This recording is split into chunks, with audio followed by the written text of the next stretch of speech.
High guys and welcome back to my new video. साथीहरू, आज म जाँदैछु चौरजारी नगरपालिका वार्ड नम्बर 9 मा रहेको माझमेला भन्ने ठाउँमा होइन। त्यहाँको दृश्यहरू के कस्तो छ सम्पूर्ण भिडियोहरू मैले लिएर तपाईँहरूमा आज उपस्थित भइसकेको छु। तर साथीहरू, आज म जाँदैछु पैदल यात्रा। त्योभन्दा पहिला 9 नम्बर पुग्नुभन्दा पहिला म 7 नम्बर क्षेत्र हुँदै जाँदैछु र सम्पूर्ण भिडियोहरू मैले यहाँ सेयर गर्ने प्रयास गरिराखेको छु। त्यसैले भिडियोलाई कति पनि स्किप नगरी अन्तिमसम्म हेर्नु होला। भिडियो कस्तो लाग्छ, मन पर्यो भने लाइक गर्नु होला भन्न चाहन्छु। र साथीहरू, म लागि अब घरबाट हिँड्दैछु होइन, म चाहिँ हिँड्दैछु। साथीहरू, म यति बेला हाम्रो चौरजारी नगरपालिका वार्ड नम्बर 5 र 7 जाने पुलमा पुगिसकेको छु होइन। यो उता पाल्नापट्टि हेर्नुभयो भने 7 नम्बर पर्छ र यतापट्टि हेर्नुभयो भने यो चाहिँ 5 नम्बर पर्छ। म जाँदैछु 7 नम्बर तरेर 9 नम्बरतिर। कहाँबाट जान्छु त त्यो भिडियो पनि मैले देखाउँदैछु है त।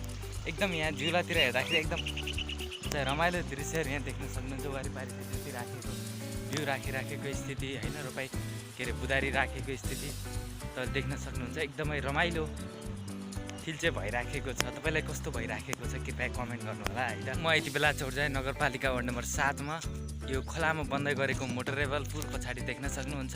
र यो हाम्रो नार्जी बजार नजिकैको दृश्य, खोलाको दृश्य छ।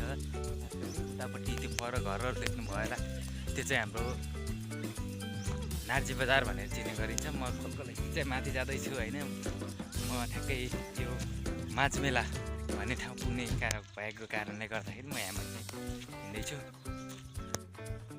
साथीहरू, तपाईँलाई लागिराखेको होला कि म जङ्गलमा छु, देख्न सक्नुहुन्छ। वारिपारि हेर्नु भने पुरै रुखहरू होइन, बिरुवाहरू एकदम जङ्गल जस्तो छ होइन। तर म चाहिँ के छु भन्दाखेरि म खोलामा छु, नार्जी खोला म छु। ठ्याक्कै यहाँबाट म माथि न्याउली बजारतर्फ जाँदैछु। बाटोमा चाहिँ एकदम दामी रहेछ क्या गाइज, हेर्नु त एकचोटि। साथीहरू, म यति बेला माझमेला नजिकै पुगिसकेको छु होइन। माझमेला यो तल ठ्याक्कै बन्द छु। म यहाँबाट माथि उक्लिँदैछु। पैदल यात्री जाने बाटो चाहिँ यता सडक चाहिँ यता रहेछ र यो तलतिरको पुरै भाग तपाईँले देख्न सक्नुहुन्छ। यो चाहिँ पुरै खोला हो र तल नार्जी बजारसम्म जाँदै गर्दा यस्तो किसिमको दृश्य छ। यहाँ म माथि पनि जाँदैछु। एकदम भ्यू चाहिँ एकदम दामी आइराखेको छ। साथीहरू, यति बेला म पैदल यात्रा गर्दै करिब हाम्रो लेखनार्जीको विद्यालय नजिकै पुगिसकेका छौँ। यहाँ माथि गयौँ भने हाम्रो लेखनार्जीको विद्यालय छ। म त्यहाँ विद्यालयमा जाँदैछु। के छ त, बाटो एकदम लास्टै हैरान किसिमको स्थितिको रहेछ होइन। यहाँनिर यति बाटो चाहिँ उ रहेछ, तलतिर एकदम कुसुम परेको सबै चाहिँ चिप्लिने बाटो मात्रै रहेछ एकदम। त्यही पनि धौधौ पुग्या छ। स्कुलसम्म पुग्छु के छ अवस्था है, सबै कुरा चाहिँ म देखाउँदैछु तपाईँलाई। त्यही भएर भिडियोलाई कति पनि स्किप नगरी अन्तिमसम्म हेर्नु होला है त साथीहरू। म जाँदैछु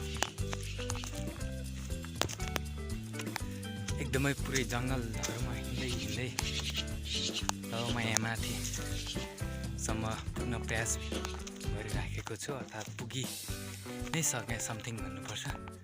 पछाडि भवन पनि देख्नु ठ्याक्कै म लेखनार्जीको स्कुलमा पुगिसकेको छु। यता चाहिँ विद्यालय छ, विद्यालयको भवन हो भन्न सुनेको थिएँ मैले।